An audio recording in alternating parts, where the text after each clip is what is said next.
Welcome to Healthcast number 5. In this Healthcast I'm going to be talking about diet. So diet is not my specialism, but there are aspects of diet that have an impact on biomechanics, which is what I'm going to talk about to begin with, and then I'm just going to kind of get quite personal about diet and some of the issues that I've had with diet over the years, and some of my opinions on the possible complexities of diet, and what maybe a lot of people aren't quite taking into account. So starting off with the biomechanics side, you might think, how does diet have an effect on biomechanics? And obviously the really obvious one is if you're very overweight. So if you're overweight, diet's going to have a big effect on your biomechanics. It's going to affect the way you move. It may affect your posture. For example, if you've got a big belly, then your belly's obviously going to pull your hips forward and encourage that kind of problem, which is already present with people with tight hip flexors, for example, which is most of us who spend too much time sitting. But that big belly is going to kind of accentuate that drift of your hips forward, and maybe also a bit of an anterior tilt of your pelvis. That's kind of the obvious stuff. Obviously, if you're fat, you're not going to move so well. It's not rocket science. Perhaps what's an aspect, a very important aspect of diet, is inflammation. And so inflammation, either by eating too much in one go, something that many of you will have had a problem with over Christmas, or with what you've eaten as well. Maybe another problem with Christmas too. So if you eat too much in one go, you can cause inflammation and bloating of the stomach. Everyone knows this, but also if you eat the wrong kinds of food, this can also cause bloating of the stomach. So just for me personally, if I touch pasta, for example, or I eat too many grains in general, it can be pretty much anything. It could be oats or rice as well. Oats seem to be all right for me in moderation, but if I have too much, then it starts bloating me as well. I'll get this bloating feeling of my stomach, and the problem with this is that it makes it very difficult to retract the abdomen and create intra-abdominal pressure, and you need that intra-abdominal pressure to be able to activate your TVA, your transverse abdominis, properly, and without that you really can't support your lower limbs, or indeed your lower limbs in your gait, or indeed your upper body very much in rotation, or any movements you're going to do in the upper body. So it's really important to be able to retract the abdomen. So what am I talking about here? So I've done some explainers on posture before. I'll just do a quick recap. So when you're standing with good posture, there are a couple of elements to it. So element number 1 is going to be shoulders up, then it's going to be shoulders back, then it's going to take a deep breath, so raising the rib cage. Then you need to try and give yourself a neutral spine. So your neutral spine usually entails people posterior tilting their pelvis when they're standing, and then retracting the abdomen here. So you can see if I pull my shirt here, that my abdomen is well retracted beyond my rib cage here, and that's basically good postural position from side on. Now, if you're bloated, this becomes very difficult to retract here.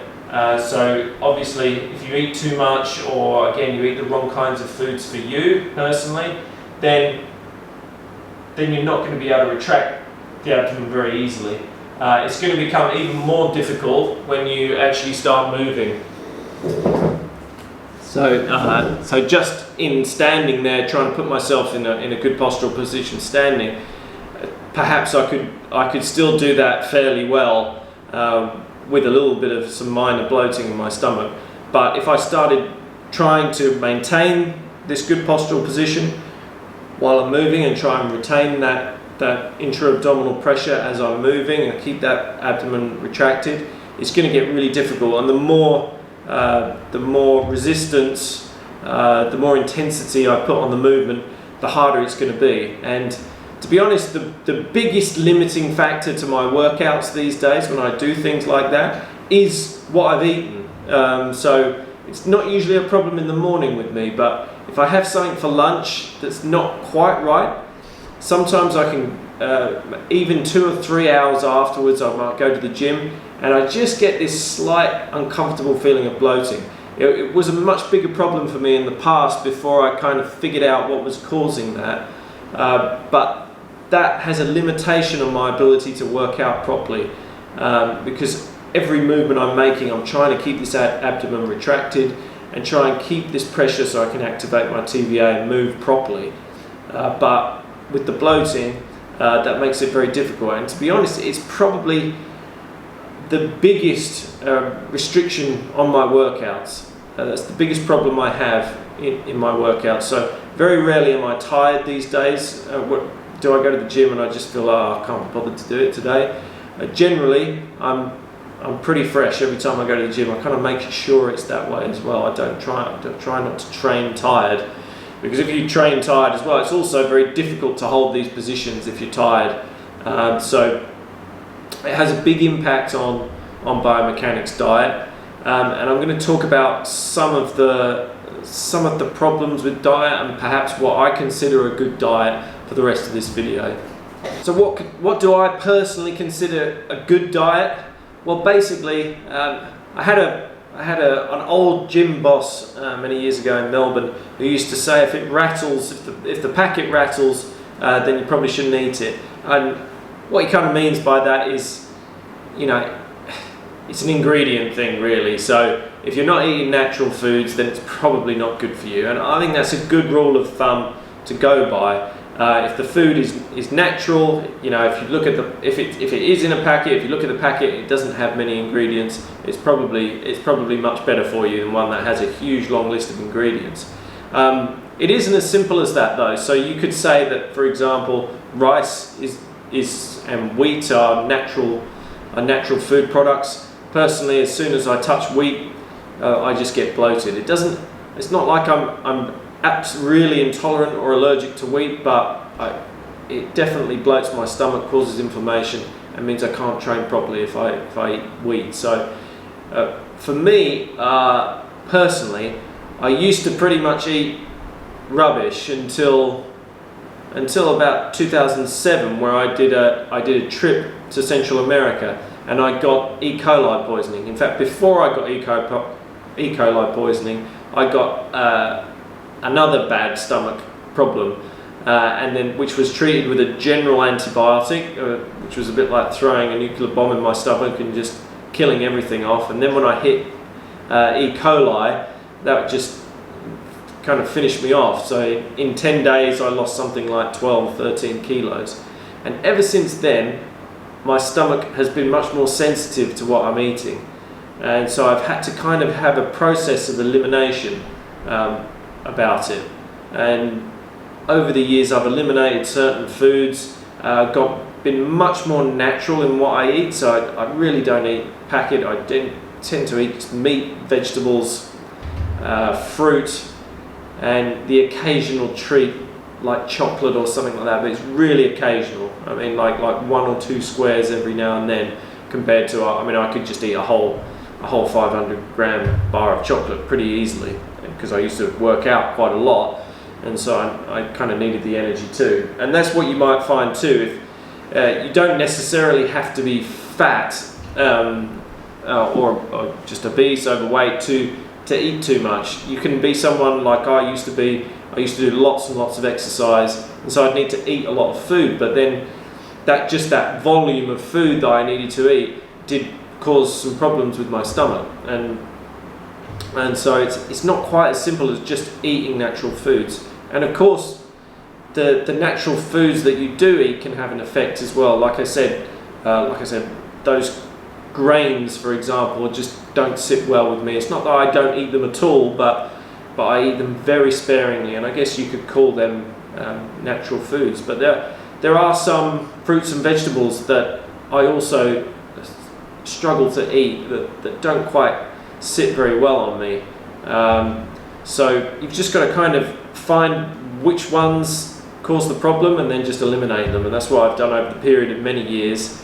And now I have very few stomach issues, but even then I still have the occasional bit of inflammation every now and then. I do get things wrong, I eat the wrong sort of foods, I eat the wrong food even though I know I shouldn't eat it.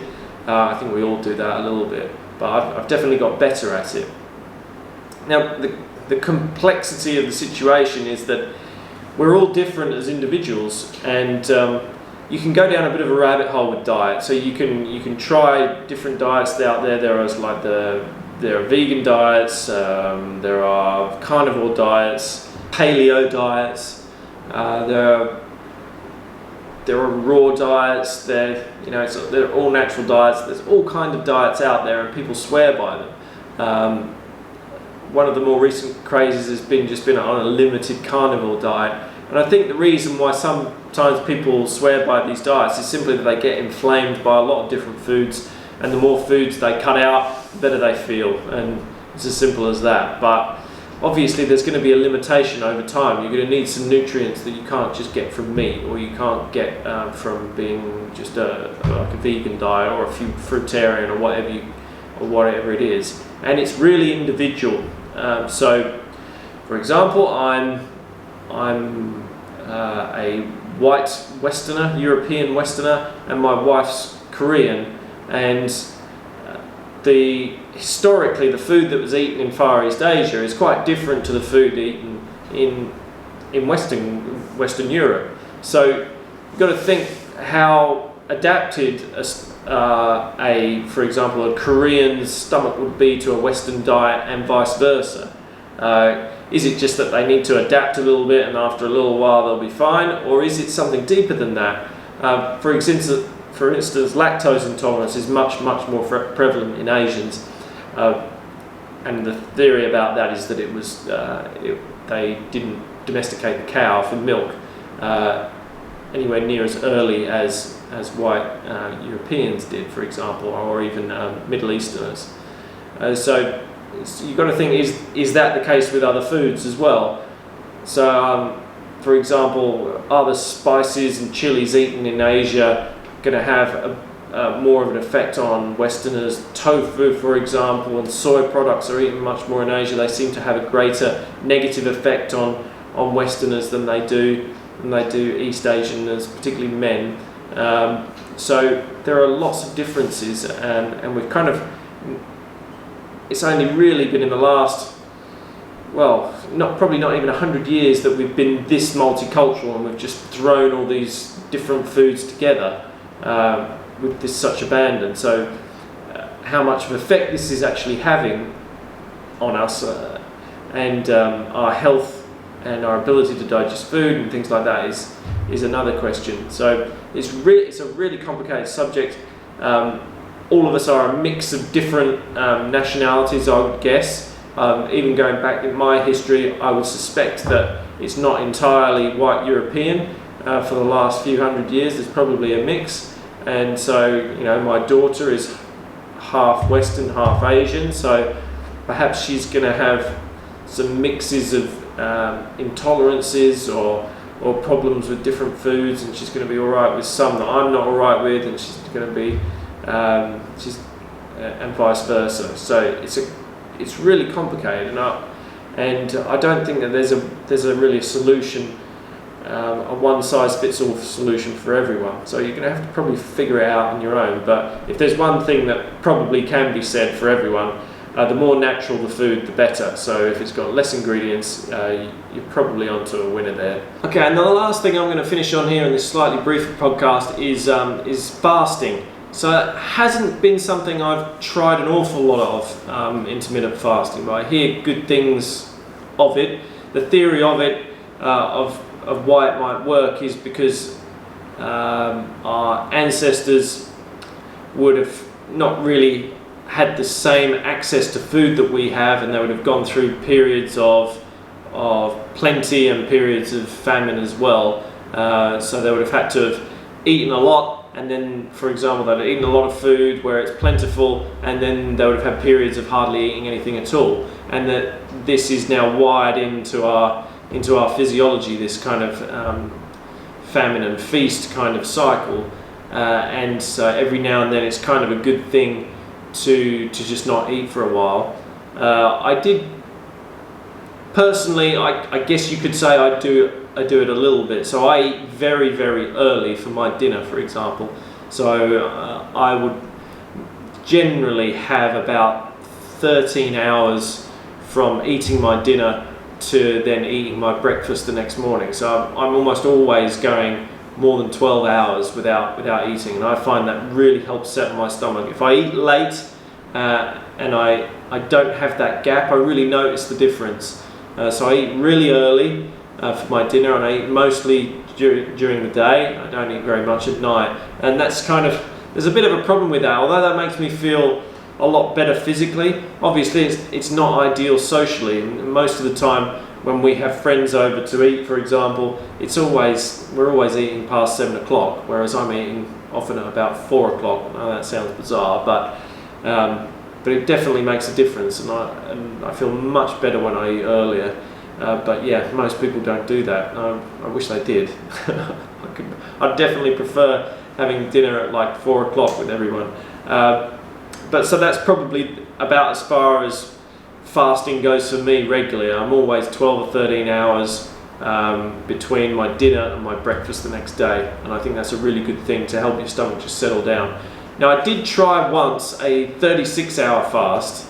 Obviously, maybe some of us have done a bit of fasting just when we're ill, but I tried a 36-hour fast once when I was well, and it was quite an interesting experience. So I'll tell you a little bit about that. I found that about halfway through the next day, so I'm thinking about 20 hours in maybe, that there was just some unbelievable clarity. I had such incredible clarity of thought. I kind of just wanted to work. I can't really explain it better than that, but I had a real ideas session. I remember writing things down, ideas for business and other things, because I was just so clear of thinking. But that clarity of thought, that just kind of wide awake clarity of thought, existed into that evening. So when I tried to sleep on kind of the night, so I think what I did is I had maybe dinner, and then I obviously didn't eat for breakfast, and then that day after breakfast, coming up to about dinner time, was when I was quite clear of thought. But then that also made its way into the sleep time, and I just could not sleep. I found it really, really difficult to sleep with nothing in my stomach, and I was just so clear and awake. And then I eventually, I can't remember the exact pattern I did, but I eventually I broke the 36 hours with breakfast, and so I was super keen on eating. So I had quite a big breakfast. I had it all lined up, and it was like the worst mistake. As soon as I ate too much. I can remember eating too much, and then I just felt sick, really strangely sick straight away, like a woozy, dizzy sickness. And yeah, it was just a big mistake. I completely overloaded my liver just like straight away with all the food that I'd eaten, and then recovered super quick. I think I felt sick for maybe 15 minutes, like really sick for 15 minutes, and then it just went away. So it was quite a bizarre experience, but I remember that feeling of clarity and that being a really interesting part of the fast. But I've never really stuck at it since then. It's a bit of an effort. I don't want to struggle sleeping, and 12 to 13 hours seems to work for me, and I don't really have any issues with my stomach at the moment, apart from the occasional bit of bloating, like I said, if I eat some strange foods. But it's very rare. As long as I stay disciplined, I don't have any stomach issues anymore. Well, so I hope that's been an interesting perspective on diet for you in this little short Healthcast. I guess the overall message is that it's so individualized diet, so what works for one person is just not going to work for the other. But I think overall for most people, I think most people's issues is eating too much. And that's what I see. Well, obviously, you look at the people around you, there's probably a few too many that are overweight. Even when they don't look too overweight, they probably are at least a little bit overweight. But even the people that aren't overweight probably eat a little bit too much in one go. That causes the inflammation of the gut, and that makes it, from my perspective, extremely difficult to move properly, hold yourself with good posture, because of that lack of ability to retract the abdomen, create the intra-abdominal pressure and activate the TVA properly when in movement. So I hope that's a good summary for you, and I'll see you next time.